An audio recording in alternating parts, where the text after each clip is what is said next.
This is so good. These are heavy. I know everyone says that. So like 100% of my podcasts start out with us talking about how heavy the mics are. Workout. No, literally workout. I didn't have time to do one today, so I love that. that's what tends to happen. That's a good workout because you do this for a long time. But I need to switch arms sometimes because, like, just from tennis growing up, my right arm is already What about getting bigger. stands? No? I could, but then it's, like, hard. I probably should. These ones that I bought, they're supposed to go, like, on a little circle plate thing that, like, props them up. But then I have to lean over and, like, put it on a table. And I want to be able to hold it. I have the same thing. Like I have these like the microphones that you like sing on stage, like the Shure mics for my show, and we have the stands. But then I like to hold it, but guests like to not. Because you can only use like one hand. For people who like to talk with their hands, I like to talk with then my you hands. only have one hand to talk with Mm-hmm. at a time. But yeah, I need to like work my left arm. So It's good. now we're holding this. But yeah, new couch. It's New couch. We're like getting really cozy. I love it. What was the couch previously? It was you can see in all the previous episodes, it was tiny and hard. It was like the couch that was for my old apartment where I was living by myself, and I was like, I'm gonna buy something that fits in here that's cute, and I don't care if it's comfy because I want to like not be incentivized to be a couch Oh my god, potato. where was it from? Can we expose It the was brand? it was from Wayfair. It was like Okay. it was like aesthetic enough for the space and like small. Where is this from? This is from Juno. Okay. Yeah, this It's is very like a nicer comfy. one. But my thought process was literally, okay, I'm not gonna get a comfy couch because I don't want to be on my ass. Oh, hot take. Hot take. When I was doing the white sofa for my podcast, I had we did a partnership. It worked out so well. With who? Castlery.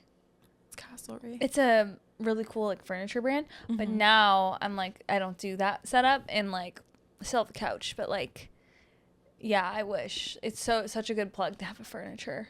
Because that we're doing my podcast studio and it's like, yeah, shit adds up. How do you design your podcast studio? So I am a huge Pinterest girl.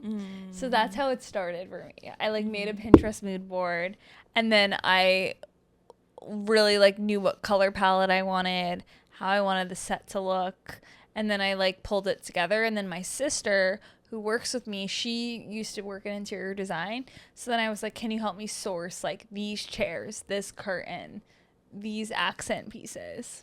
That's so cute. So hopefully it'll all come together. Wait, I want to see In the next like week. I didn't know your sister worked with you. Well, I guess like as of almost a year. What does she do with you? So with the agency, I have a PR agency. She's my operations. Literally like right hand, you know? That's so nice to have family and business together. It is and it isn't. Yeah, I want to hear more. It is with the trust. Literally that trust, you can't replace it. That's why I'm like, oh, I love when I see like, I know everyone has their own opinions on this, but like would love to hear your opinion on this. But couples who do business together, like there's so many power couples like Lauren Bostic and Michael, and like there's so many, like the Nekohama team. It's like there's so many power couples, and I personally love that. Like I do, but I don't have like, that's not like, maybe it'll be in my future, I don't know, but like I love that. But working with family, like you just have to be super communicative and like speak up, have boundaries. Like I feel like it would be more of that with your significant other, like because you live with them. Yeah, even more challenging. My mom and stepdad are in business together. They work together, and they love what they do, and I think it works out for them. So I've seen that perspective, and I think they also help each other. I think my fear would be having like a business issue become a relationship issue, if that makes sense. Like if there's, because every couple has like their own relationship conflicts that come up at some point. And then every business like, partnership also has like business conflicts that come up. So it just like adds probably to the overall number of things that can come, you know, challenges that can come up.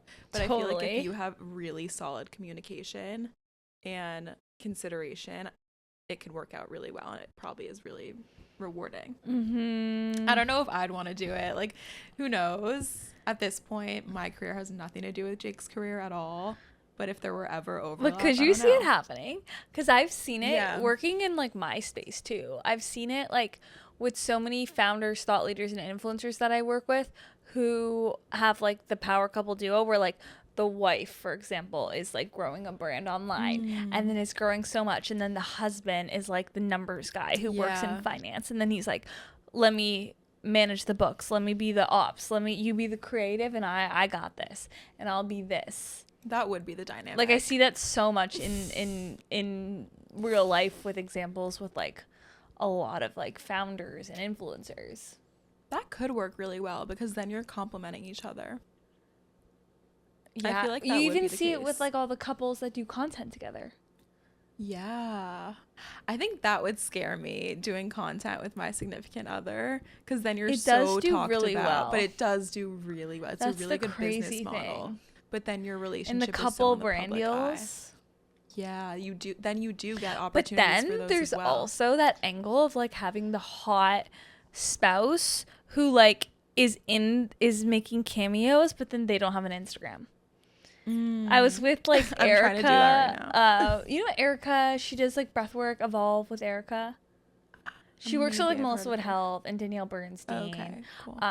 She's great. So we become really good friends. So yesterday we went to Bonberry Mart, and she was like, you know, all the reels and TikToks I do with my husband pop off. He's just like this Italian, like normal guy who's doing breath work with her, and it's like he's got a personality. And like I don't think she even tags him because it's like his Instagram's like just personal It's life. like private, and people, those reels do so well. I think there's like, yeah, it's like two ways, or it's like you build the brand with them. I went out with this guy, and he's an influencer, and he was like, that's all I want. It's like another girl to like do that with me.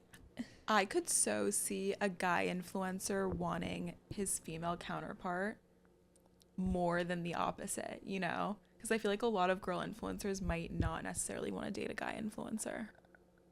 Yeah. Yeah, like they might want someone who's just like doing something else. I know you're in a relationship. I was like, if you were single, I'd be like, what do you want? I'm so open. Yeah, I feel that. like either way, it would be two different types of people probably, right? Like somebody who wants to be in the public eye versus someone who doesn't. Yeah. Right? But I think at the end of the day, they have to respect it.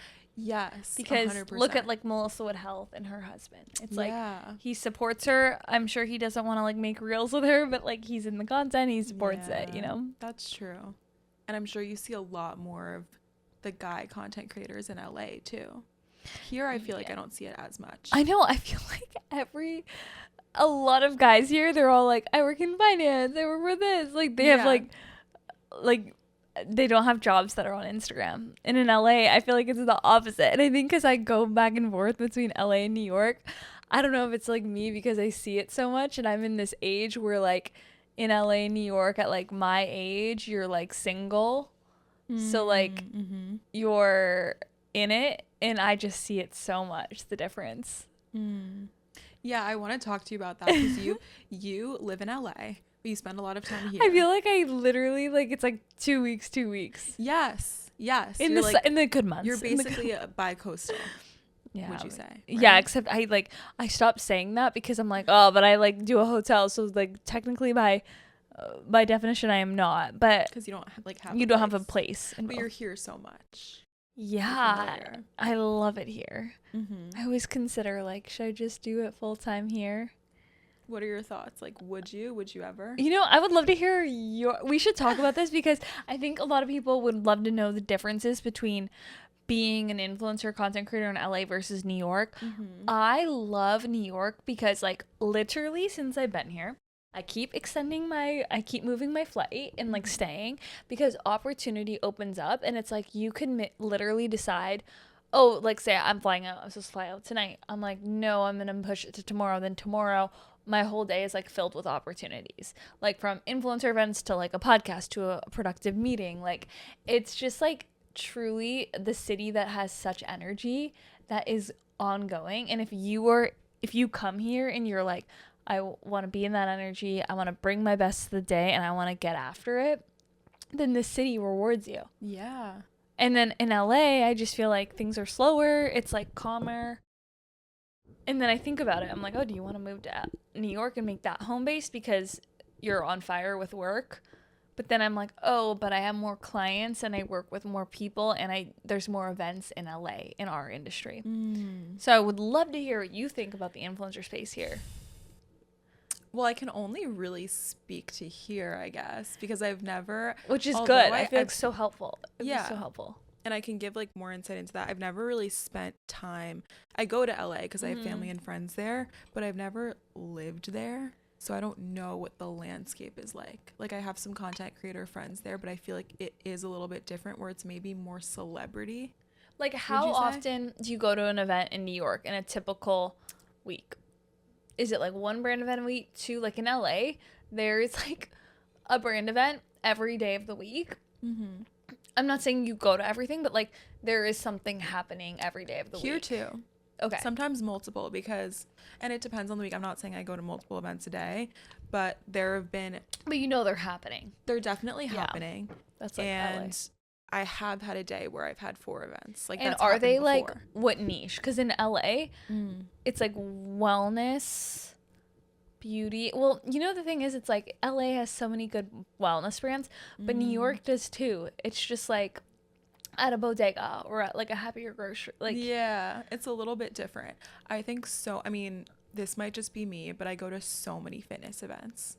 Okay. And granted, I am kind of more in the fitness space, but there are constantly workouts happening, and then there's beauty stuff, and I think probably more fashion here than there is in LA, but I'm not as much in the fashion world, so I don't go to as many of those. And then do you think influencers and talent here are more collaborative and like friendly with each other versus LA?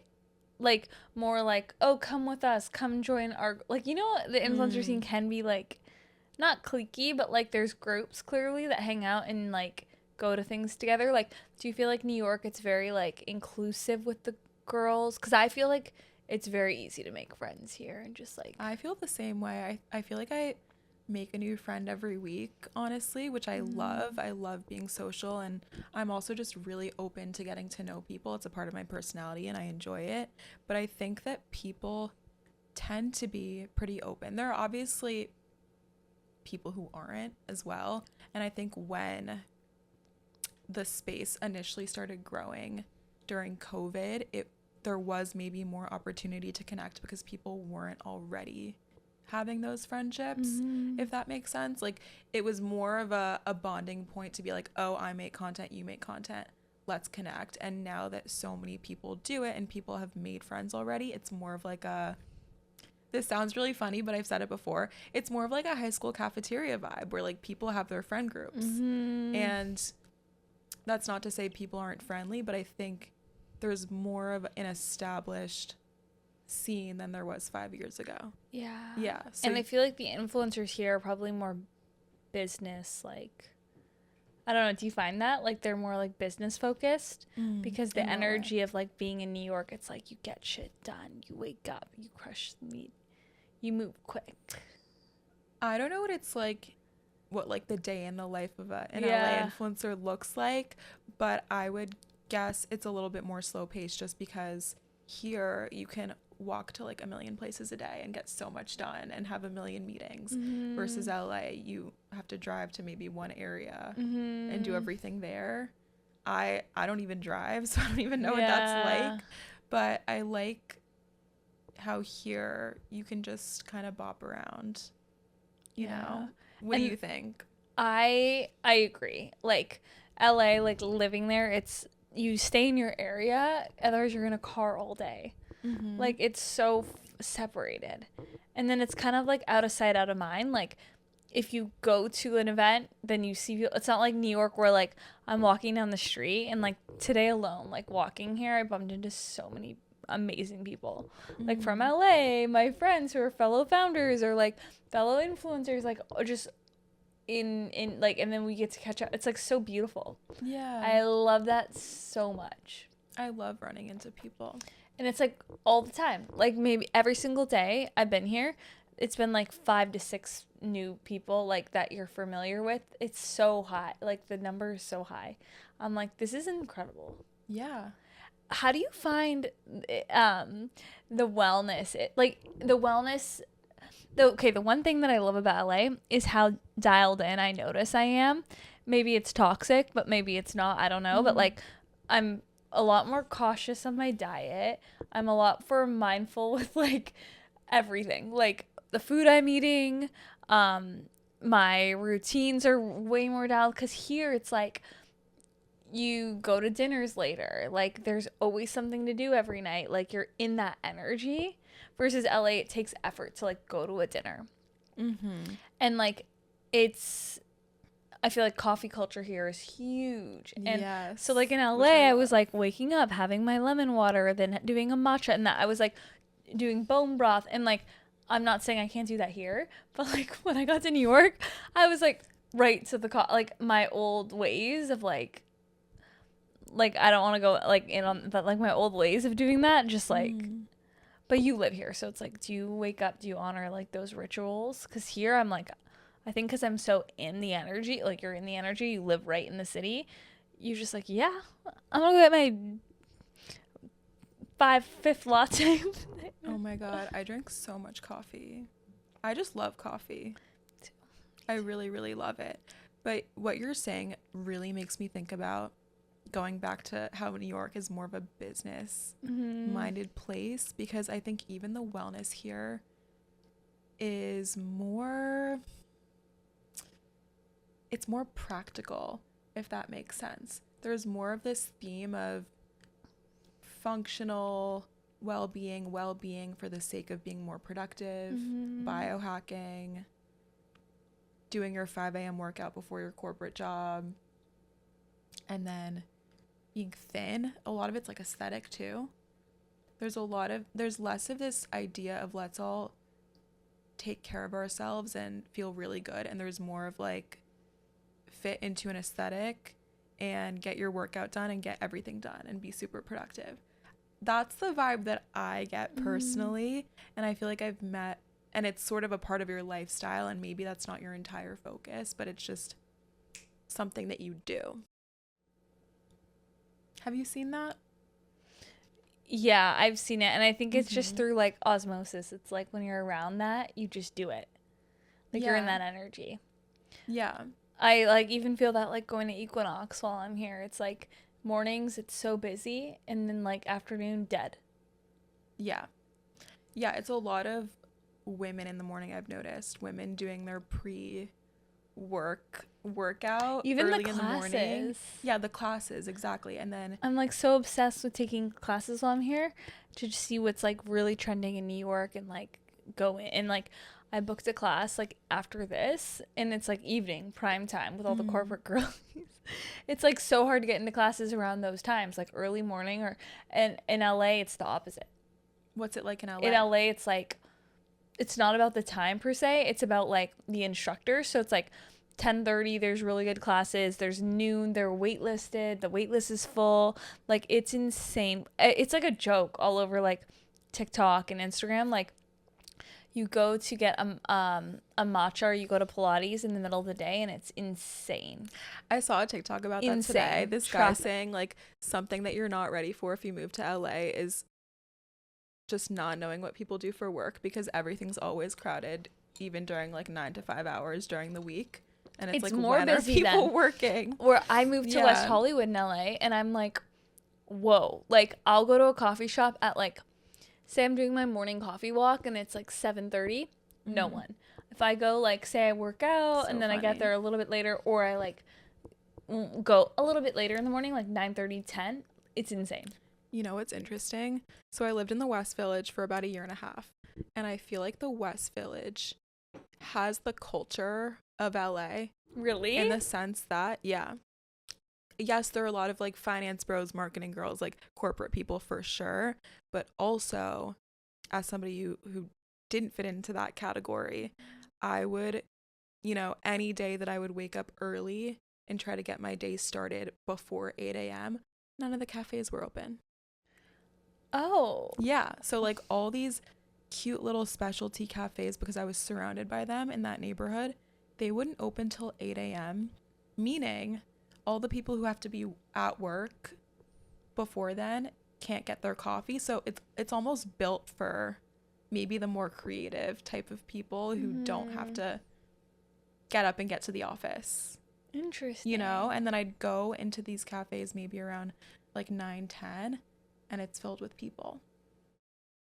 There should be like a little TikTok or like breakdown of like, if you're in this stage of your life, you move to Tribeca. If you're in this stage of your life, you move to Soho. Totally. Like a little guide.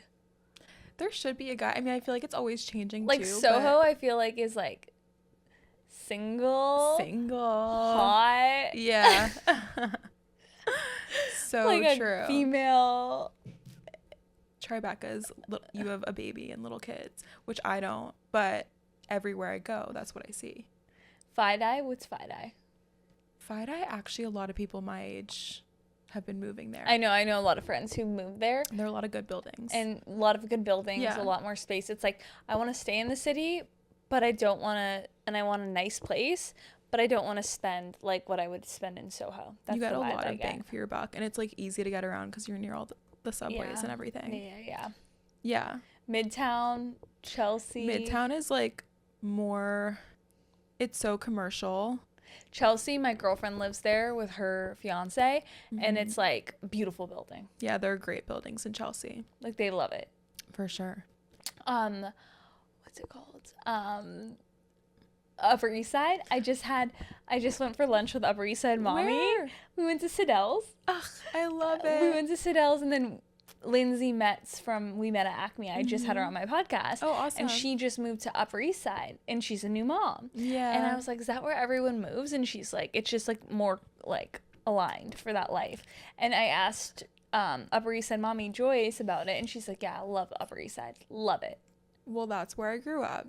Oh my God, really? Yes. Tell us more. And I'm actually planning on doing an episode with one of my friends who grew up there too, just so we can like talk about our childhood. Would you basically. move back? Yeah, absolutely. Because, and I've thought about this a lot. I love Tribeca. I would love to live here with kids too, maybe young kids, because I see so many little kids here. And Upper East Side is all where the moms are at too. Yes, but Upper East Side is so family oriented, and I completely get it because it's the safest place ever. It's so safe. Like, I don't feel safer anywhere else, and they're good. You know, the public school I went to was amazing in elementary school, and then, you know, I like went to good prep schools afterwards. Like, it's very much designed for that family life. Well, you stay in New York for forever. Like, once you get married, have kids, you want to live in a city?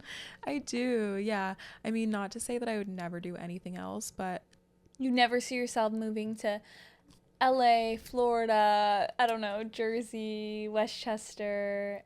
Maybe. Just New York. But I love New York. I just feel so attached to it. Yeah. I'm just afraid that I would miss it too much, is the thing. And even if I could visit, I just love my life of being able to just walk the streets and have that be like my day and my lifestyle. I don't know. I'm not used to the suburban vibe, but you know, who knows? I could end up liking it if I did do that. What about you though? What was it like for you growing up? Because you're from Toronto. Yeah, right? I'm from Toronto. Yeah. Nothing glam, like nothing, especially like living outside the city, like it's very suburban life.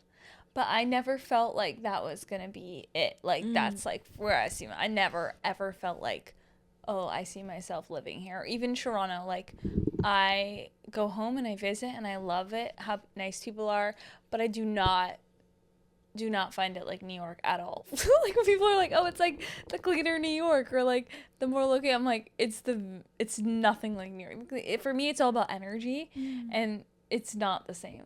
When was the first time you visited New York? Oh my God, I used to go as a kid all the time because Toronto and New York are so It's close. close. But we did like the touristy things, like stay in Times Square, go to Broadway shows. And I never, I think growing up, like never thought like, oh, I would want to live here because I just saw that.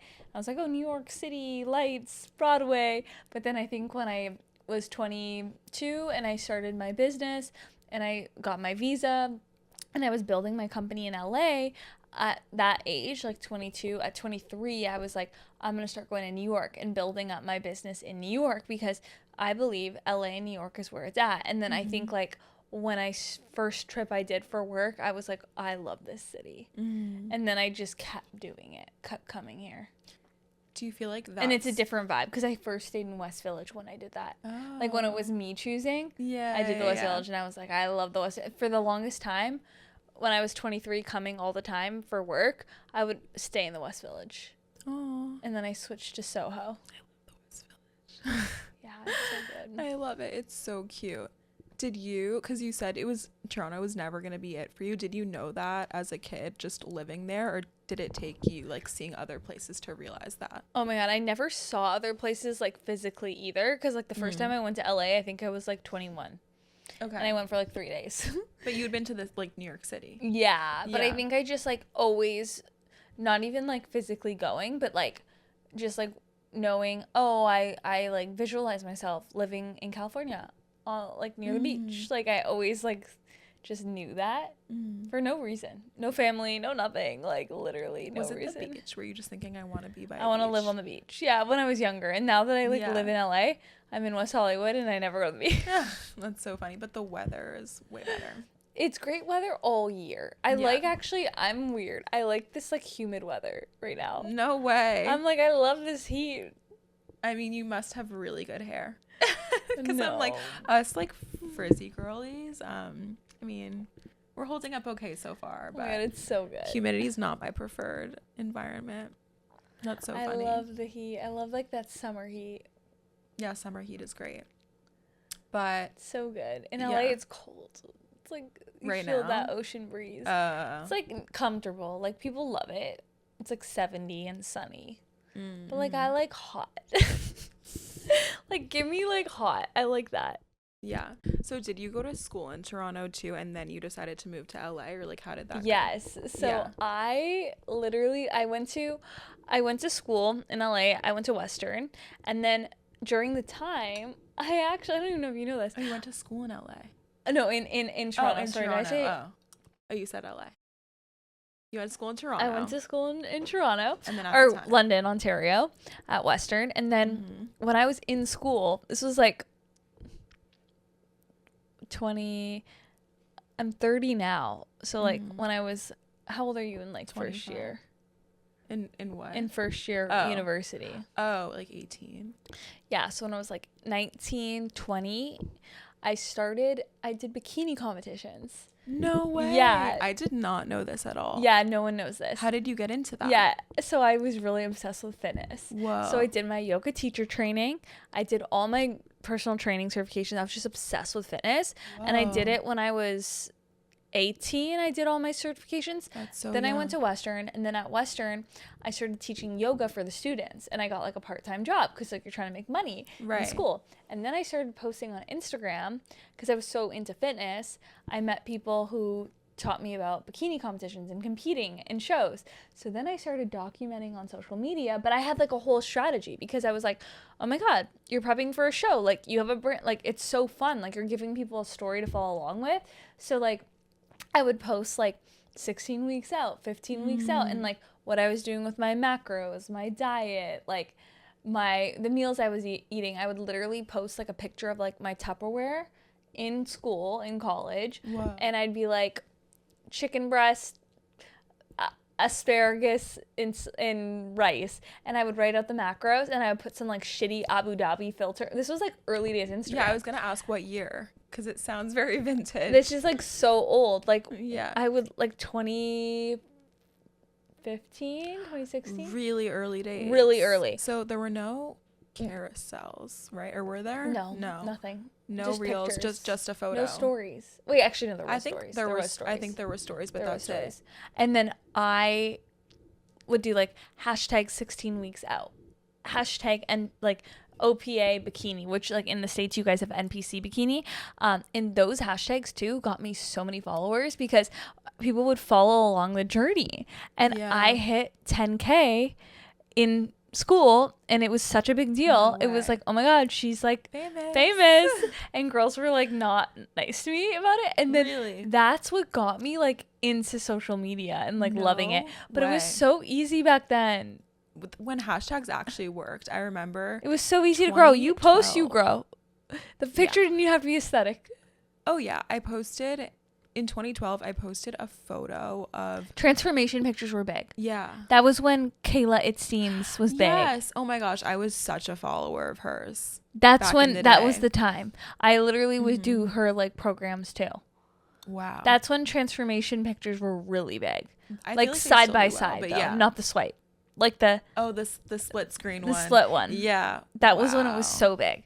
And then I started like consulting for like my mom had friends who were like, "Oh, your daughter grew on social media." Like, and I started online coaching girls for fitness. Yeah. How do you online coach for fitness? Oh my god, I was like doing like, and I was in school for all this stuff too, like kinesiology. I would like get them to do a food log, do their macros, like then help them body recomp, then help them with their training, and then do it all science-backed, like periodization, and like all the stuff with macros. And like, it's so crazy. The industry's just evolved in like the same way. Like, you still get hate back then. Like when you're leading up to a show, it's like, it's really, when you compete, you like drop weight every week. So you get so lean, and then you have peak week, and like people are like, all of a sudden your abs are like really showing, and people are like, you're anorexic, and then it's like, then you gain weight, then they're like, you're fat because like you bulk. It's like, it was always toxic. Brutal. It was always toxic. Now I'm like not in that space at all, but like it is. And I feel like you probably can speak to this more, but I noticed this so much. Like when I had a fitness page, like it's the same page right now, but it's just like changed. So like there's some people who still follow me from back then, and they're like, I love seeing what you're doing now. And we have like, I think because I engaged with them, they like stuck around. But a lot of people, I'm sure I lost so many followers. If I kept going the fitness route, I feel like I would have like hundreds of thousands of followers or more if I doubled down on it, because I was growing so much, and then I just like stopped when I was 21, like getting into marketing and then doing all the stuff with like marketing and building a business in LA.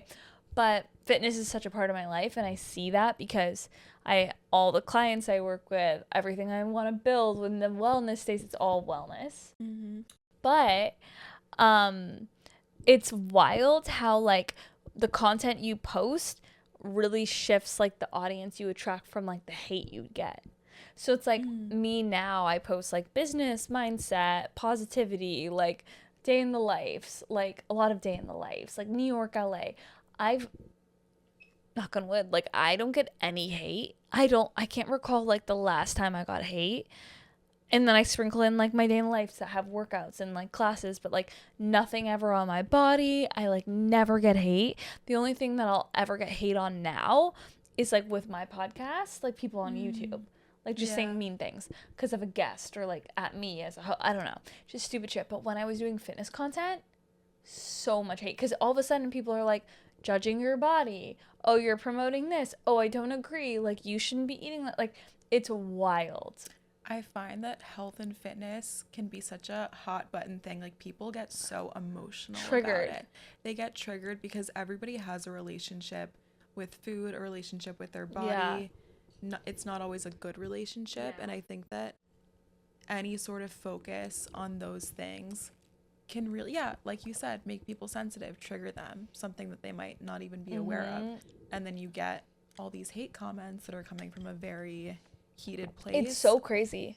It's like the hate that's different, like when you have a different niche, how crazy people are. Totally. So what made you shift, because you were heavily on the fitness bikini competition track all through college, right? And then you made a shift into marketing. I think because I stopped competing, so then all of a sudden like that content was like, okay, I don't have this like journey to like share in like. And I remember like the fitness videos I used to edit, and they weren't reels, they were just like videos. And I think like after that, and I was like coming to LA, and then I wanted to go down the rabbit hole of like building a company. I had to go all in on that. And then I started Coffee and a Good Vibe. I like put myself out there to meet new founders and entrepreneurs and learn as much as possible. And then also like, I guess like another big layer is like when I was doing fitness content, I started to work with brands in Toronto because I hit like 30K after school. Like after I finished university, I was like at 30K, and then I was working with like Barry's Boot Camp and like Toronto Blue Jays, and I worked with a lot of like cool brands in Toronto. And that's when I saw like, oh, you can make money from Instagram, right? And you can use. But then when I moved to LA and I had to get the visa and then like shift gears, it almost went from like being a content creator influencer to number one, like also being some girl from Canada with like 50K followers, and that meant nothing in LA. and then no one knew who you were, because like so at least now you know, like you can have 50K in LA, New York, but like it's all about if you have the relationships, you can crush brand deals. If you have the engagement, if you have the community. But at that time, I was building that. And then also like I was like, okay, I need to build a company so I can get this visa. And then I did the E2 visa, and then it was so much work, that whole journey of it. It's like a 5-year business plan on steroids. Wow. To show like the US consulate, like you have, if they were to give this like girl her visa, she has this amount of brands or clients that will employ, this is how many jobs she's going to create. And doing that all like 22, 23, I got my visa when I was 23. It like, you have to take so much action. That's a lot of work. So you studied kinesiology, you said? Yeah, I had nothing in marketing school-wise other than like I went to conferences and like I just started being in the space and getting experience. But that's like so many founders and entrepreneurs. You just kind of jump into it. And what, because that's a leap for so many people, and most people don't take that leap at all. But to be 18 through 21 working on your fitness, and first of all, you're working so hard on that and you're so focused on it. And then what did you think you were going to do afterwards, like when you graduated? Oh my God, I think I always like when I like didn't do that, like before, like thinking about LA, you mean? Yeah, because in my mind, I'm like, okay, so you're so focused on fitness, and then I don't know what your plans were, but then you immediately jump into entrepreneurship. Yeah. Right? And getting your visa at the same time, which is such a huge challenge, yet you managed to do it. And it's also in a different industry. So how did you make that leap? Yeah, I was so passionate about social media, like so passionate. And then when it came to like, so basically Canada and the US have a treaty where it's like you invest 6 figures into a company, which is your own, the person applying for the visa. You invest in this company and you show the US like if this company was allowed to like get this visa for X amount of years, this money would go to this much stimulation. Like it would do all of it. And you have to build the business plan and like show how many jobs you're going to create, how many clients you're going to serve. Then you have to go as far as like getting the clients. So then when you got the visa, you're good to go. Like you have clients ready to work, like in work with your company. So then I was super passionate about social media and like this whole industry. And I also was like, okay, well, I have to make money. So I was like, I was really inspired at the time by Gary Vee. This was like early days. Yeah. And I was like, these types of founders and thought leaders need help with social media. They need strategy. They need, now the business is a PR agency. They need PR. They need all these things. So that's how I like built a business plan around like a digital marketing agency, but catered towards like thought leaders, founders, entrepreneurs, and then built a whole plan around that. And then I ended up then I had to get clients. Yeah. How did you do that? Oh my God. Moving to a new city. I'm so big on this. Like at 22, I would DM and message people to get coffee with them. Then I started Coffee and a Good Vibe. That's how Coffee and a Good Vibe started. Wow. Because I just started reaching out, but I didn't go small. I went right to the first person I ever DM'd was the founder of Liquid IV. Wow. Then I was training in Venice. Like when I was doing... Did they answer? Yeah, he did. And then when I was working out in Venice at the gym, because in LA, New York, like, go put yourself in those environments, because like when I was in LA and I would see, like, I saw like the guys who own movement watches at the gym, I like went up to him. Hey, I'm like such a big fan of the brand. Like, I would love to have you on my podcast. But then being this like young 22-year-old who genuinely just wanted to connect with people, and I didn't want to sell them anything. I just wanted to expand my network and learn. They're all so willing. I always tell this to young people. I'm like, leverage your age, like, go out there, add value to people. Like, at the time it was like, can I have you on my podcast? It's a lot newer, like, at the time. So it's like, can I interview you, make you a bunch of edited assets? Like, people were at that time like way more open. But then the podcast grew with the guest caliber instantly, because you had a good guest on, and then you were like, oh, you got to meet my buddy. And you know, like, even in the influencer space, it's like, you hang out with people who are like of your caliber and vibe. And then they're like, oh, you need to meet like you need to meet my best friend who's a founder of Wayfair. You know what I mean? Like, you need to meet my friend who's the founder. And then the Wayfair founder is like, you need to meet my best friend who's the founder of Aloe. Imagine they're like all friend group. That's how gross. No, but it's true. You have to put yourself in the right room. And I'm so big on that at a young age. Even now, like at 30, that's why I come to New York all the time. Yeah. Because I'm like, you got to put yourself in that environment. Step by step, because I think it can be intimidating to some people. Start with social media. Yeah, get yourself in the right room. And then once you're in the room, have the guts to actually work the room, and then follow up. Go up to people first, because no one's going to come up to you. Well, maybe they will, but like, I'm just saying, you have to be the first one to say. And what gives you the confidence? Because I think a lot of people deal with self-doubts that inhibit them and prevent them from ever taking those risks. It's so even at this stage, like, I think from putting myself through that much discomfort, I had no other choice but to double down on like personal development. So journaling every single day, meditating every single day, praying every single day, listening to really inspiring people that I wanted to emulate online, like Gabrielle Bernstein. And like at the time, like, I listened to Lewis Howes' podcast in the beginning, and he taught like early days, like his podcasts were different. He had like this like 5-minute Fridays where he gave you like a habit. It's like very like Mel Robbins. It's like, here, do this. And like, I just was such a, okay, like, the only way to build your self-belief is to build you. And like to build your internal mindset, your internal game. And now, literally before this, I was at Matchful, like editing a reel, and I was like doing the like 10 biggest unlocks, like as a fan. And like when I was like journaling through it and trying to figure out what my ideas were for the reel, I was like, wow, it's all mindset. Because now that I'm at this stage of my journey, I have more skin in the game. I have like I want to make pivots with work, but yeah, I have salaries to pay. Right. So you're like scared, and I'm in this state. So it's like you're never there. It just gets bigger and bigger. Like the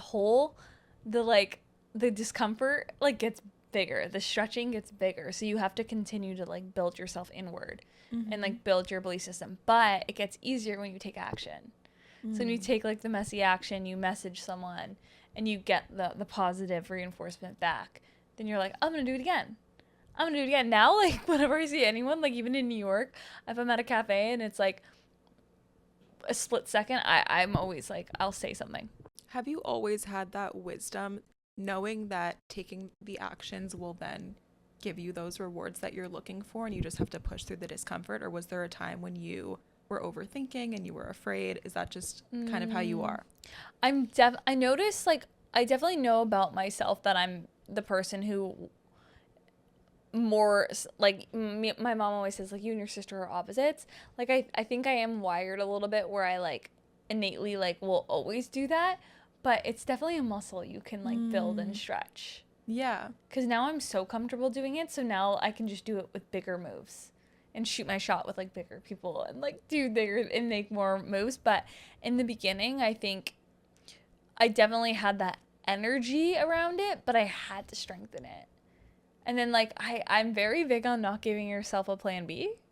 Like, that's, like, so me. Ugh, so then I think because I don't give myself a plan B, I'm like, this has to work. And then you just do everything in your power to make it happen. I'm very big on manifestation. And if you are so fixated on this goal, you have to make sure that your belief system, your mindset, your thoughts, your energy is all vibrating and operating at that vibrational state. And if you have any ounce of lack, you got to work on removing that, because it won't make you a magnet for what you're calling in. So interesting. And also, I hear really differing perspectives on having a plan B versus not. So I've heard the perspective, and you're echoing that, of no plan B, because then plan A has to work and it gives you that extra motivation.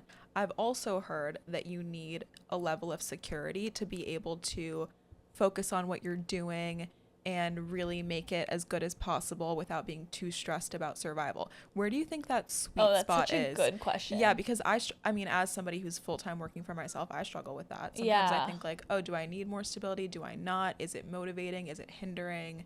I think it's like, so even right now, I'm like going through this transition. I have the PR agency. PR agencies are very performance-driven, very stressful. Mm-hmm. Anyone who has a PR agency will agree with me. I have so many friends in this industry who say the same thing. And I'm in this state right now where I'm like working on launching another brand. And I also like, I have a lot of expenses with running a company and like living now like it's like when I moved here, like my rent was a fraction of like what it is. Like you live a different life like later, and like you now like your baseline expenses are like a certain level. I think it's about like the self-awareness to know how uncomfortable you can get. So I was having dinner with my friend in the West Village on Friday when I got in, and he moved to New York with $10K in his bank account, and like he was like, I have enough runway for X amount. He like calculated it, and he knows like what he's bringing in, and he's like, this will get me, and I need to be here. And I like respect that so much because he's so self-aware, and he knew that. Personally, for me, I wouldn't feel as comfortable doing that. I would be a little bit, for New York life, I would be nervous. Yeah. But I think it's about knowing yourself, and then also like it depends on you. Like I know like how much my lifestyle is, and I'm not even like a bougie bitch. Like I like to make my own food, but I do know like what my workouts cost, like what my like, I don't know, what I need. So I'm like conservative around it, and probably more than some other male friends of mine. But I think it's about knowing yourself, but then that self-awareness piece to take the bet on yourself and know how much. Right. Like I'm at this point right now where I was like literally telling my mom this. I'm like, oh, I'm at this point where I'm about to make some really aggressive changes next week when I'm back in LA, when I'm like rested, when I'm drinking, when I'm very hydrated. I'm gonna like fire off some big things. And I already know, and like she's like, that's insane, like are you sure? And I'm like, yeah, because it's not like too much for me. It's like a muscle that you stretch. It seems like you're used to it though, because you graduated. I'm so used to being uncomfortable. And did it even cross your mind to get a job when you graduated college? Did you think about it? When I no.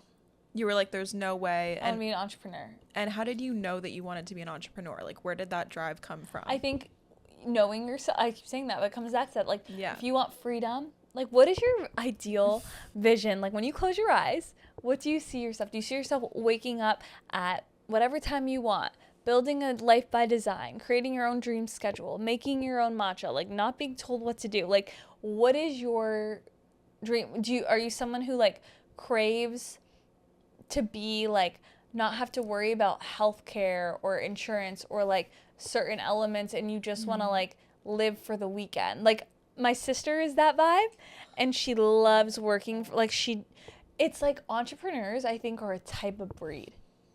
It's a type of breed because like I see it, like my sister and I are really close, and like I see the differences.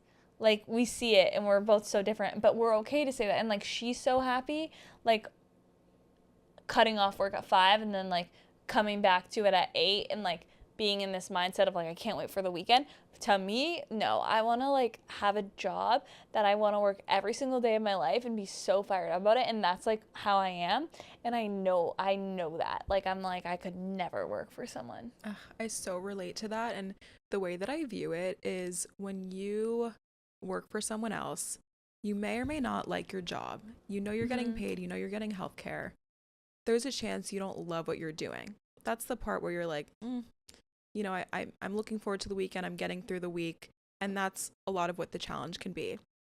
With entrepreneurship, you consistently care about what you're doing. You don't shut off because you're always vision. Worried about like thinking and like thinking about scaling and growing and innovating and like everything's like work. Right. And the uncertain part is the outcome, the paycheck, the whatever. All that stability around it is the hard part. So how do you deal with those ups and downs that come? And how did you deal with it when you first started too? Just the scary part, the hard part. Yeah, I love that question. But another thing I will say on the other part, on like working for someone, that is so not wrong and amazing because I like think about that. I want to say that because as you are building your brand empire and like your brand is going to continue to grow and you're going to have your podcast team, you're going to have your in-house manager, you're going to have like, say you launch merch, you have an app, you're going to have your whole team. Like we were talking about Form and Sammy Clark. It's like, she's the talent and a business owner and entrepreneur and founder, but she has a whole team and she needs those people who are ride or die to work for her. And it's like, that's what I always tell myself. I'm like, oh, I'm not just doing this for me now. I'm doing this so I can create like the best work dream job for the girls that work for me or the guys that work for me. It's like, I want to make sure that I'm creating like their dream job. That's like, I feel like that's how Form, I obviously don't know. I'm like looking from behind the scenes, but like all those girls that I'm friends with, her team, I see her team all the time in LA and they love their job. You could just feel it from them when they talk about work. Funny enough, a couple weeks ago, I was at my favorite cafe and I ran into entire... Yeah, I guess I'll say it. I love going to Laughing Man. I run into enough people there, but I ran into the entire Form team there. Like literally the whole team was there. Because they were all just here, and they're all besties. And it makes me so happy to see that. And that's a really good, inspiring example of how you want to run your own brand, is to create a community where people want to be there. They care about the mission. Because you need a team. They're happy to run it. Yeah, so being a member of that team versus the leader is also a very respectable, honorable thing. And ideally you find a role that makes you feel good. Yeah. I think that's so important. Like if someone's listening and they're like, yeah, I don't think I'm an entrepreneur type, but I want to work for like my dream job. Like that is so out there because all these entrepreneurs, like that's like the main thing I'm looking for is like hungry people who are like also passionate about what you're building. And it's the coolest thing ever when you hire people who are literally so passionate about your brand that you're building. Because that's all you would want. Yeah. So how have you managed to find the right people to help you in your journey? I'm still working on it. Yeah, I know it takes time. I think the biggest thing is like trust. That's my biggest thing I'm working with. That's why I hired my sister, because I was like growing and I was like, whoa, maybe it's like my trust issues, but I'm like, you need to hire people that are like, you can trust, especially in this industry with your relationships and everything you're building. And then I also think like, it's not just like finding people who you can, it's the energy, the attitude, that vibe, because people can learn skills. So it's more so about like the culture, vibe, energy fit. Are they kind-hearted? Are they easy to work with? Do they have attitude? And like if they start working with you and they show other colors, then let them go as fast as possible versus like keeping it on, because I've done that too. And then also when they are working with you, I've been going through this a lot with now like managing a team. Holy shit. As a leader, that's the hardest part. Not the business side to me. It's like managing and leading a team, because they're only as, if you're in a bad mood one day or you're off, or then it rubs off on everyone. But if you're positive and upbeat, like they feel that. So it's like whenever if something happens and I get upset, like it affects the whole team, and like how you give feedback, because everyone's learning style is different. I swear the hardest part I find right now about building the business is the team. And how do you learn those management and leadership skills? Because that's a whole other I'm learning that right now. And people are like, oh, a professional way, like get a executive coach. I'm learning a lot right now from my dad, because he worked in Canada, he like worked for a really big company, and then he he's an entrepreneur. He worked for this company and was high up at the company. So he managed like 200 people. But I will say, like, so I'm learning a lot about, like, he coaches me so much. Like, when I have to talk to someone who works with me and like how to give feedback properly, because everyone's personality is different. Like, he's helped me so much. But it's so interesting because I can feel it from him, like how different it is, like from being an entrepreneur like me to like how like managing when you work for a company. And also like it's very insightful and helpful because in the beginning I was like, it's 5:01, like why wouldn't they acknowledge my message? It's like it's like end of day reports are in at 5:00 on the dot. Like they're offline. Everyone's off for the weekend or whatever it is. And I just like never understood that. Sometimes I'm like, but don't you like get, but it's not their business. So you have to like really understand that. But I think the biggest thing that if you can do it, it's like hiring an executive coach. That's a good idea. I've been like teetering on that a lot. And every founder who's like managing a bunch of people is like, hire an executive coach. If your company's growing massively, like my friends who own ClearStem, it's like they have full HR team. Wow. I'm excited to try the ClearStem I know it's so good. I'm like, I know that like certain businesses also like I've talked to Sammy's about this. They have like business coaches. I think a lot of big entrepreneurs, it's like to play the game at a bigger level, you have mentors and coaches. It's so important. And if you don't, I don't even think you need to invest in a coach sometimes if you can go into like invest time into those founder dinners or events and meet up and building relationships with other founders, because everyone can be a mentor to someone else.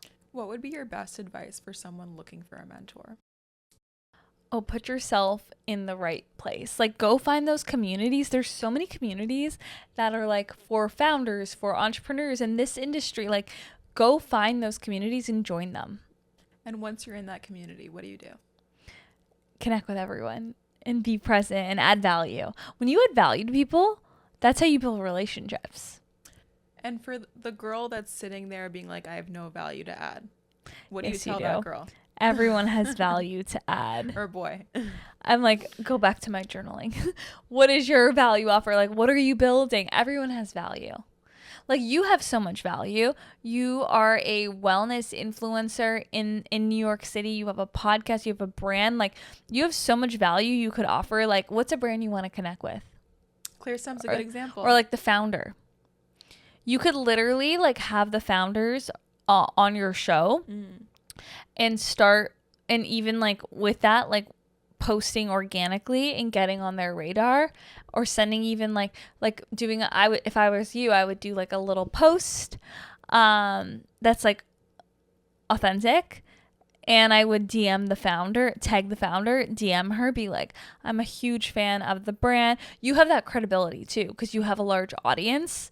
So a heartfelt message that is like intentional, and then saying like you have a podcast, you would love to support her and have her on the show because you notice like she's going all in on podcasts right now. So it's like when you go down the rabbit hole of like what this founder is doing, then you can be like, okay, how can I help them in what they're doing? Especially when I started my entrepreneurial journey and I was helping like these like business owners with their brands, I would send them a message of like where I can add value. So a lot of it for me at the time was like, oh, like I would love to come and help you shoot content for your personal brand and help you like organize it all and build out a brand strategy for you. And then they love it.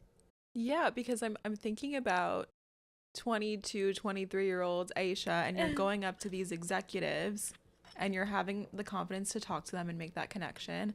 And you have to be thinking about, okay, what can I do as this young person who has not as much experience as they do? And, you know, it's two different levels almost. And you have to find a way to, I guess, become useful. Yeah. Yeah. And but there are areas where you can do that. And I guess it's all about, what was I saying? Okay. So I was saying that, yeah, there's always a way to find value that you can add. I think I mean, thinking about myself, let's do it. when I graduated, I was like, well, okay, like I have a social media following, but I just graduated. I don't have any corporate experience. I think I would have been scared to make those connections because I'd think, oh, like, who am I? And I wonder if it's I view it the other way because you're like a lot of brands and founders and just like people who are older than you actually would respect and value your opinion because you're Gen Z. And that's such a flex. Interesting. Yeah, because you have culture and in marketing from a different lens that could potentially help the brand a lot to speak to you in your demo. I always wonder where the line is. A lot of people talk about now this idea of being delusional. Delulu, and that's such a trend. And I actually love that trend because I think that a lot of us have a bias to undervalue ourselves, be pessimistic. So true. And so to kind of counteract that, you need a sense of delulu. But then there's always that voice that's like, what if I'm being too delulu? What if I'm detached from reality? And what if this is just not even in the realm of what's possible? How do you maintain that optimism and have it serve you? Ooh, that's really good. I think being delulu is so powerful. And it's like manifestation. You need to dream big, and like if you're not dreaming, like dream big and then dream bigger. I think that's like being delulu. It's like really going after what you want and like not holding back or playing small. And then your question, can you repeat like the main word? I think the main thing is, how do you navigate the line between being optimistic and being too detached from reality? Yeah. And is there such a thing? I love that. I think that it's about lining up your actions with that delulu reality that you're calling in. So it's like, okay, if you have this crazy goal to like grow X amount or have the podcast hit this number or close a brand deal that is like a 6-figure deal by the end of the year, you want one brand deal that pays you 6-figure, and like it seems like a delulu goal. That would seem so delulu for me. But then it's like, okay, are your actions aligned with getting you closer to that delulu goal? Like, are you posting content that's aesthetic and up to par with what that brand would invest in every single day? Like, I have these crazy goals for my podcast, and I'm like, girl, you're not putting in the work. Like, you're not uploading every week. You're not doing 5 reels per episode. You're not getting the bigger guests. Like, you're not shooting your shot. You're self-sabotaging because you're not putting out an episode all the time. Like, so I stopped that, and now I'm going all in on it, and I'm like being so consistent with it all. I'm like putting in the work. So then it's like, it's not, if your actions are lining up with the delulu vision, then I don't think it's delulu. I think you're on the way. But if you're not lining up with the actions, like you're just like, I want that brand deal to come in and I'm just going to like post on Instagram once a week and that's it. Like, then I think, the actions have to line up with it, or else it actually have a plan. A little bit too delusional. I guess it's truly delusional to think that you'll achieve an ambitious outcome without trying. That actually is delusional, but it's not if you take the steps that are going to maximize your chances of success. And I think it's about aligned action. So like really matching up your beliefs with it. That's what I mean by aligned action. It's like taking action from a place of like you're rooted in your belief in the vision versus like it's like an energy thing, but that's what I've been really working on right now. It's like, okay, I'm going to start taking action and get excited about, like for me with the podcast goal and like with growing, I'm like, okay, I have to be really excited about this content. I can't dread it or like be nervous to post it, because that's the energy you're putting out with like posting a reel, but being super nervous and like in my own head about it. Cause like that's how I feel lately with like posting some stuff. I'm like, oh, I'm in my own head. Like I said that weird and like, I don't know if I want to post it, but like instead of that being like, I'm so excited to post this. This is going to do great. And even if it doesn't, like, you have to keep bringing that energy, because the energy you put out comes back. And I mean that in every way. In relationships, in personal life, in work. I mean in every way. Aligned action. How do you deal with rejection? or disappointment? Oh my gosh, I love this question. I am so big on my faith and so when I'm not lying, I'm done the work. No, I always am doing the work on myself. So I've noticed the difference too. Like, I get bad news all the time. Like, trust me, like having a company, it's like you work so hard on closing a campaign or a brand, and then no. You get like so many, like, you're always like, it's a lot of that. But I have faith. I like trust. Like, okay, what's not my door will not open, and what is will. So like whenever I'm faced with like any type of rejection, it's so crazy, Alexa. I've noticed the difference. Like the old me, and I like celebrate it now. Like, I think about this all the time because something bad will happen. Like, I'll get like a bad news or something that's like not what I wanted. Like, maybe you pitched yourself for a brand in a brand campaign, and they were like, no, like we're going with someone else, or like not right now. I'm like, cool, not the time, not the right time. Like, but the time, like, you just like rewire your brain. Yeah, because sometimes I also wonder, faith doesn't come naturally to me, but I really try to practice it because I think it does serve me mental health wise, and I think it actually does make things better overall. But sometimes I think if I get a rejection or disappointment, does that mean I need to change directions because this scenario wasn't meant to work out? Or should I keep trying because it wasn't meant to work out this time, but maybe it's meant to work out if I try harder? Do you ever come across that? And how do you discern what the right attitude is? Like, if you do something, you try and it doesn't work out, and then yeah, if you fail at something or if something doesn't work out, how do you know when to keep trying versus like redirect, maybe like quit at that endeavor and try to do something else instead? I think it comes down to being true to yourself and like knowing if you've like overexerted and really exerted all the options and like really left no stone unturned.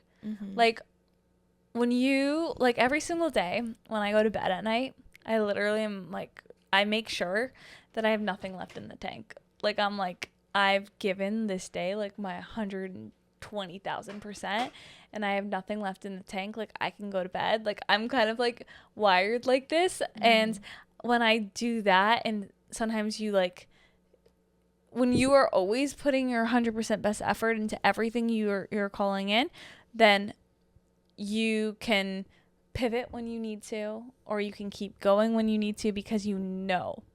And it's like a self-awareness thing. It's like, you know. How do you know when you've tried 120%? I pray a lot. So I think like when I pray, I ask for signs from the universe.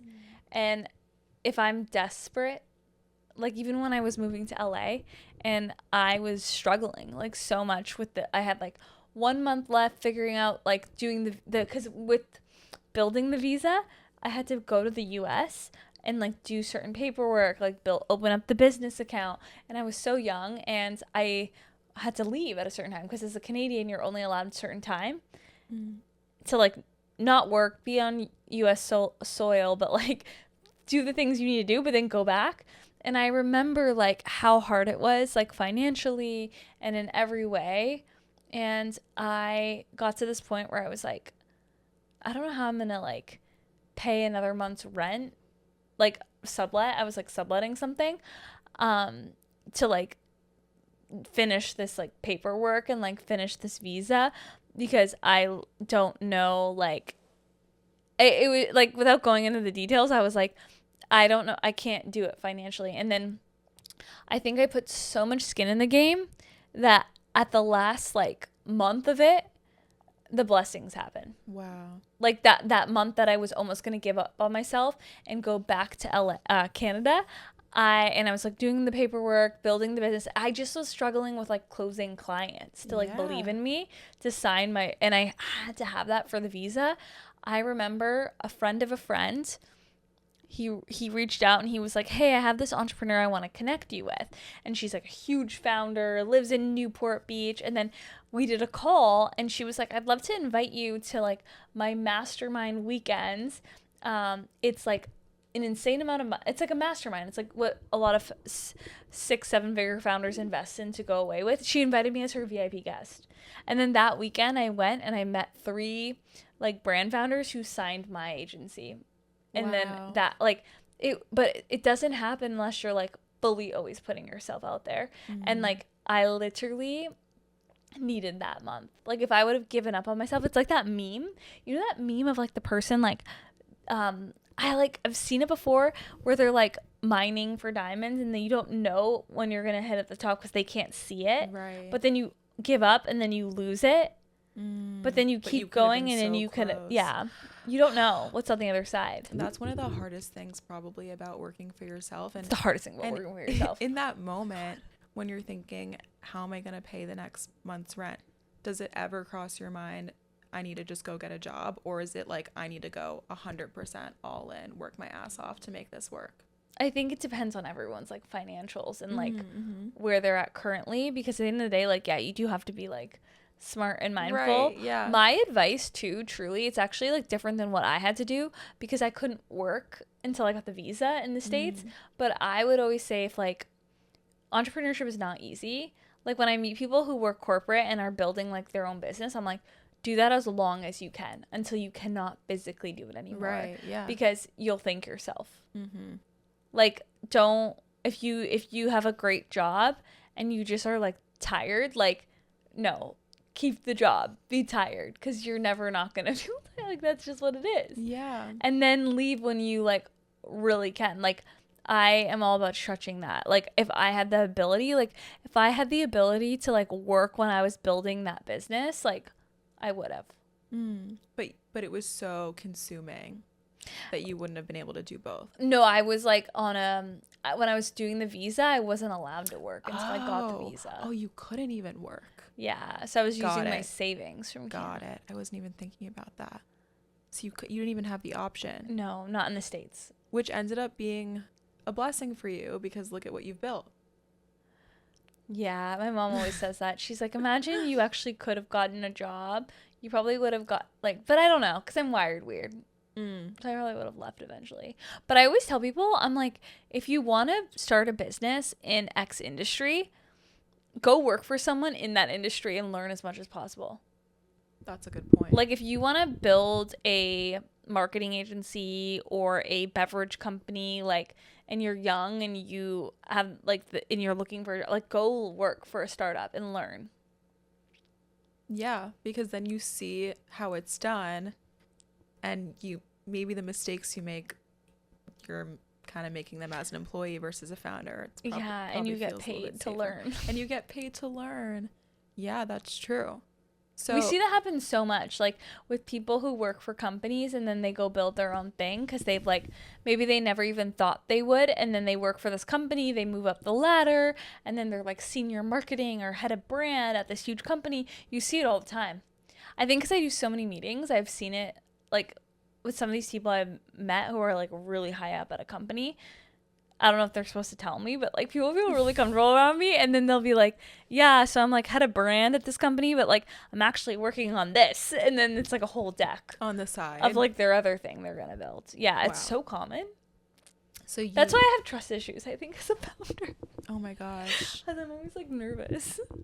That's like I want people to work for me and like love it. That's why I'm like, as a founder, you have to make sure your work environment is like incredible. And like you're the best boss. But then also, like you said, being an entrepreneur is a certain personality.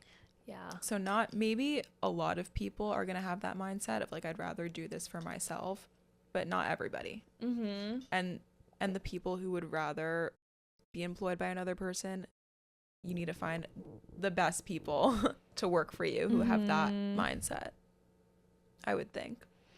Yeah, 100%. You need like people who are like culture vibe fits, energy fits. Yeah. And then the team building stuff is so real. Like now I get why like so many huge companies, right? They do their like our team dinners, our Christmas, like they get them gifts, like they do all the things. Yeah. It's so important. Yeah, it makes a difference. Because those are the people that are helping you build. And then they're the ones who will like move mountains for you. How have you been able to manage your time between effectively 2 businesses, right? Oh my gosh, I feel several like years, it's so busy. and now you're starting a third. I know. So I'm like, it's all connected. I think my brain is like, oh, they're all connected, because it's like I like, that's how I view it. But I know people are like, it's not, and it technically isn't. But like, to me, it all is. It's like a web that all connects each other. But I am huge on productivity, habit stacking, like Google Calendar, organization. And I always say, like, discipline creates freedom. Yeah. I will say, like, all of my 20s, I've been like this, and I just turned 30. And now I'm like, okay, you need to have some flexibility here. Like, you need to be more spontaneous. Because, like, I literally have been like this all of my 20s, because I'm like trying to do the most, and like I like to have everything structured. I like to make sure I'm eating a certain way, hit my workouts look a certain way. Like, I have become like, okay, I'm gonna habit stack every morning for an hour, so like that's how I do emails. And now, like, when I sit and do emails, I'll definitely sit and do emails, but they're like strategy emails. But when I'm sitting and doing like quick response emails, I'm like, I should be walking. Like, I'm so wired now like that, and it's like almost to a fault, because I'm like, girl, you need some more spontaneity. You need to let your hair down, like, and chill, like, sometimes. But that's truly, like, I think structure and really being like a master of your calendar and knowing how you operate is everything. Like, knowing how long you need to be in bed for, you knowing what time your brain is the sharpest, because it's like, when you start to like know yourself like that, then it can actually hack your productivity. Like, I know what hours of the day, if I have to do deep work and get strategies done, or do client proposals, or like things that I need to like be my sharpest, or like a consulting call, I know what times of the day that is. So I do think it's like knowing yourself, but then also being extremely disciplined to do it all. Yeah, not easy to figure all of that out. Yeah. But I'm sure it's taken some self-reflection and time and trial and error to get that system working for you. Like, I already know, like, when I go to an event at night, and regardless of if I like ever drink, in LA, like, never, I drive, and I just know, like, if I don't get my sleep, like, if I go to an event and it ends really late, then I get home at night, I'm so stimulated that it takes me another like couple hours to go to bed, because you're like chatting, and then I'm like, the next day I legit feel hungover. Yeah. Like, I like have had that happen to me so much in our industry with going to like late events, and I didn't drink, nothing, I just feel hungover. Because it's almost like it's a socializing hangover. Yeah. It's like you need time, and then you don't recharge. sleep that much that night before. And then also, like, when I come to New York, I know how many IRL things I can do in a day. I know how many podcasts I can do in a day. I know how many days I can do back to back at a certain like pace, living out of a suitcase in a hotel. Like, you know yourself from like doing it. Do you sleep 8 hours? I think I'm like a 7. Okay. But I can do 6. Okay. I feel like a superhero when I do like 8, 9. I literally feel so good. I ask because that's... You also, everyone's different. Everyone is different, but there is this idea. I mean, I think studies show that you're optimally supposed to get 7 to 9 a night, but then the reality of getting everything done that you are getting done is probably not getting 8 hours a night. Yeah. Right? Yeah, I think that at the end of the day, it's like, this is where I like, even when I think about my morning routine, it's about knowing like where you need to take the time. So like, I'm really militant with a morning routine, even if it's like, even in New York when I'm really busy, I'm like, I have to do it. Or in LA, it's obviously a lot more like, it's longer. It's like it's very specific. But when I'm traveling, I still do it. It could be just like a way shorter version of like a 5-minute meditation. Literally, it takes like 2 minutes to pray and like affirmate what you want happening in the day, and then like to write in a journal. It could take like 15 minutes to do that. But I now, like, when I think about like the cost of not doing it, it far outweighs it.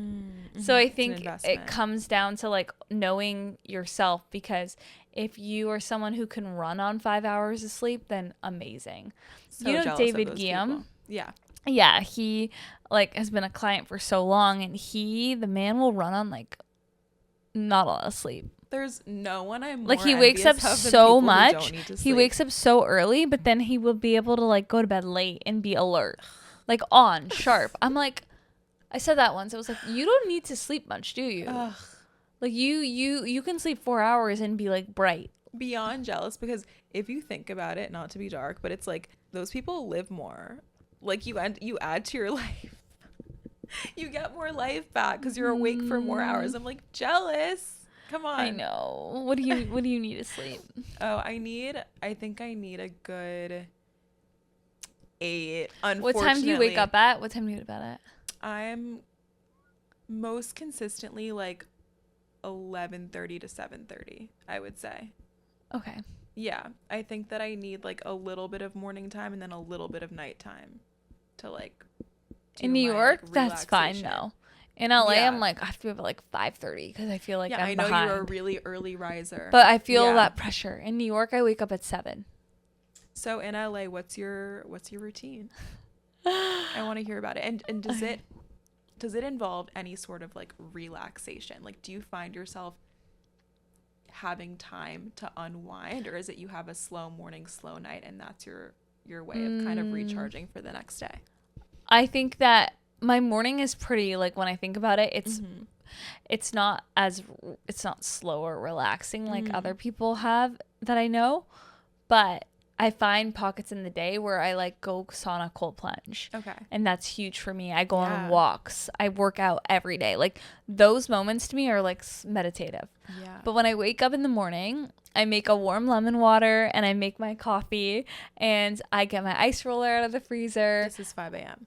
5:30. Yeah. And then I go into my visualization meditation, which is like basically like I do it digitally. So I have a Pinterest board and it has all the areas of my life from like business to lifestyle to personal to financial to like I'm such a visual person.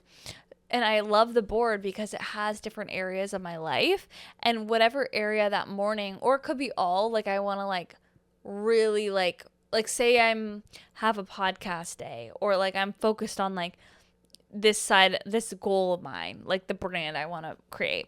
I'll like look at that board and like see the goals of like, oh, okay, we want to have a pop-up in Soho, and I'll like, when I'm doing my visualization meditation, I'm playing this audio by Gabrielle Bernstein, and I'm such a hyper person naturally, so this visualization meditation really helps my brain because it wires the same motor neurons as if it was the real thing. Your brain doesn't know the difference.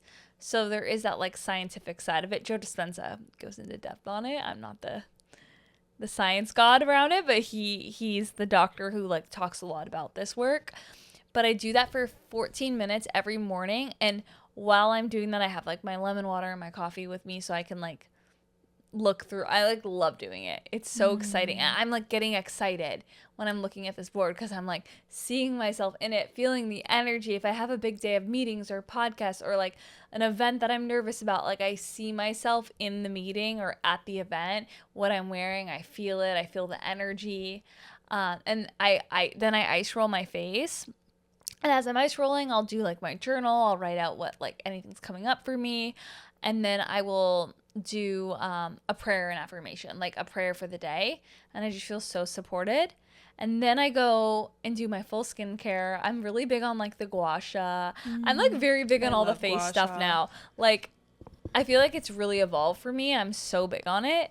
And I do like my skincare, and then I get ready, put my workout stuff on, and then I go on a walk outside. And it's so important to get morning sunlight because it like kickstarts your circadian rhythm. And they say that if you get sunlight in the first hour of waking, you actually like you'll have deeper sleep at night. It like sets you, so it's so important in the first hour. Okay. So I go, and living where I live in LA, I have it all dialed in, like the routine. I will walk to my workout. So I'm either going to Equinox to weight train, or I go to like a workout class and I'll walk. And as I walk, I will check in with my assistant and I will have it stacked. So she will have sent me like my whole day, like the priorities, action items, check in. Because I haven't like looked at my phone yet And then I look at my phone while I'm walking, and I like respond to her via voice note, and there's like all these notes. I look at my calendar, and then I go to my workout, and then I work out, and then after my workout I always grab a coffee outside. I love coffee, you know.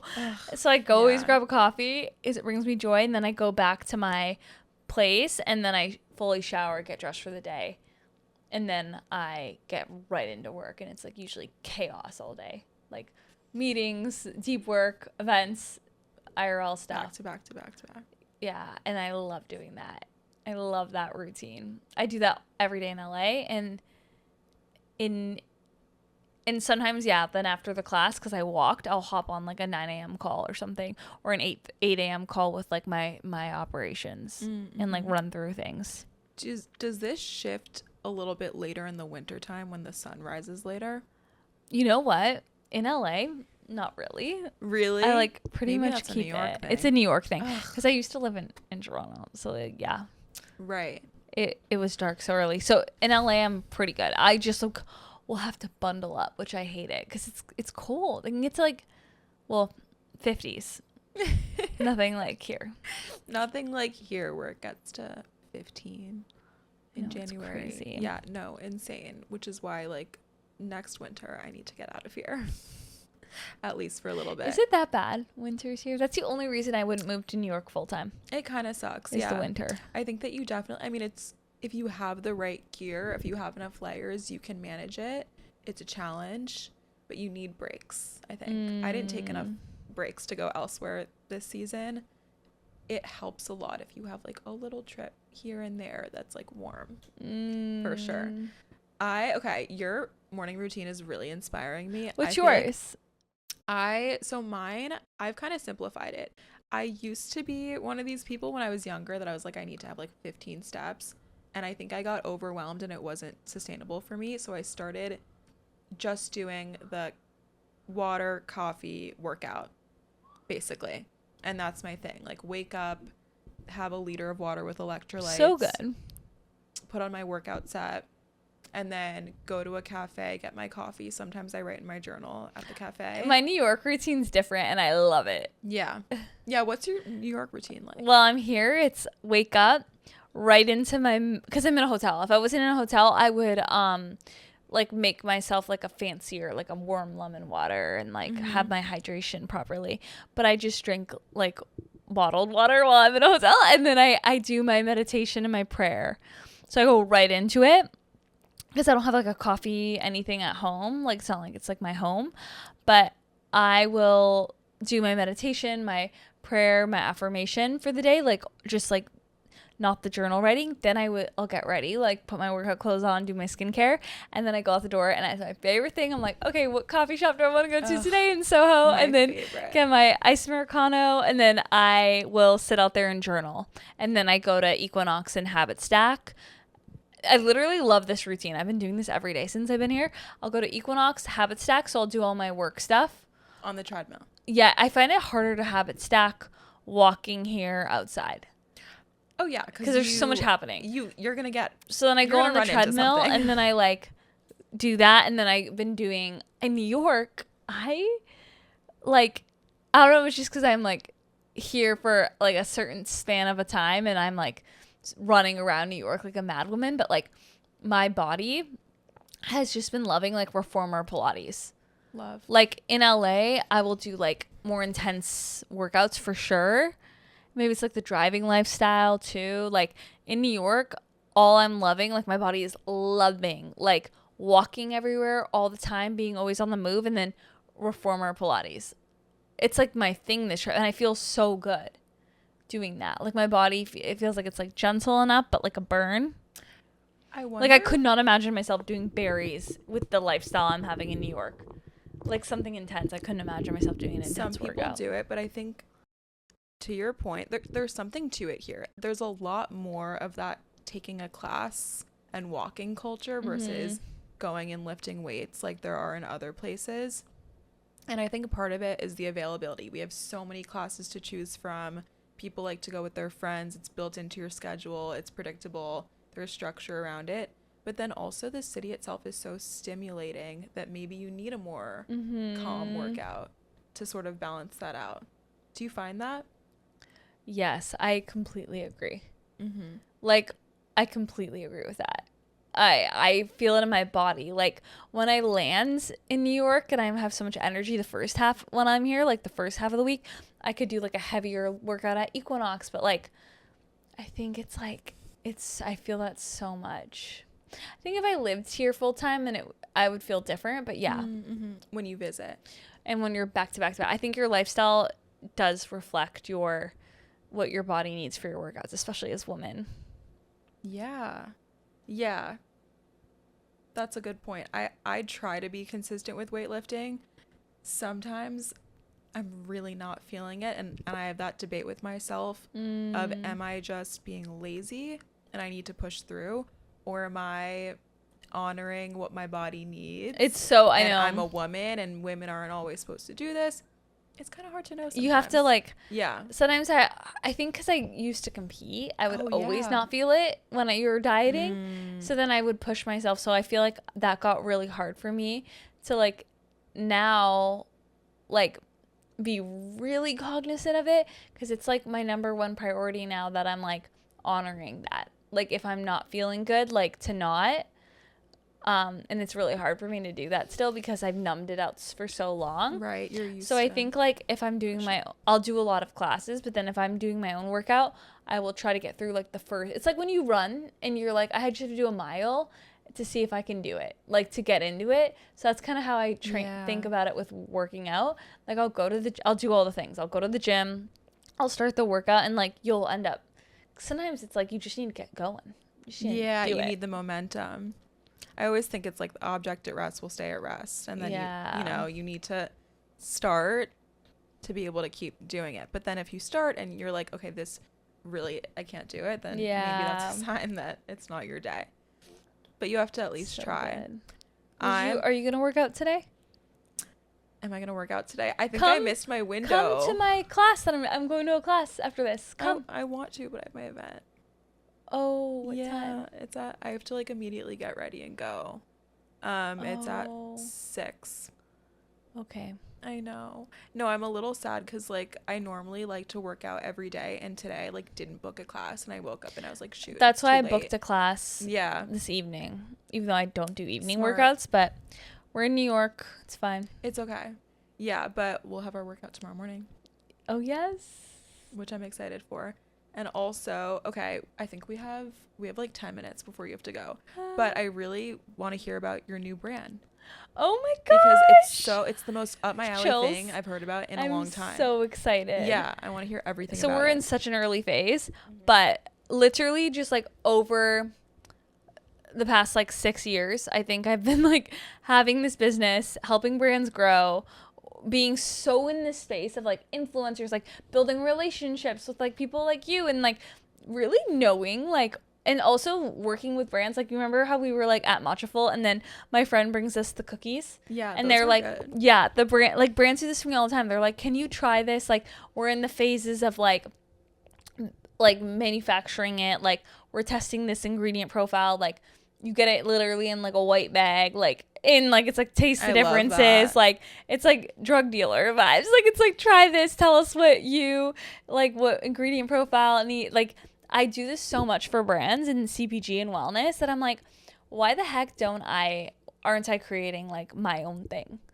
like my own product that is literally my baby, that I can plug and play into all the strategies and all the marketing, all the PR strategies that I know how to do for my own brand that I'm so passionate about. And I'm so passionate about coffee, and I love this space. And with everything like living in LA and being so in the wellness culture and the wellness scene, I'm like, obviously no one's reinventing the wheel at this point. Like there's a product for everything, but it's like, so I'm definitely inspired by a lot of brands, but I'm like, I would love to have a product that literally gives me the most energy, supports gut health, supports my hormones, doesn't spike my cortisol in the morning, like tastes like a vanilla hazelnut latte, but like also not have like the oat milk unless you wanted to add it, and make it with your powder, like, and make it this like amazing coffee that's also chic and elevated with the branding that I like. Because, you know, I just like when you work with brands all the time and you consult with brands, it's like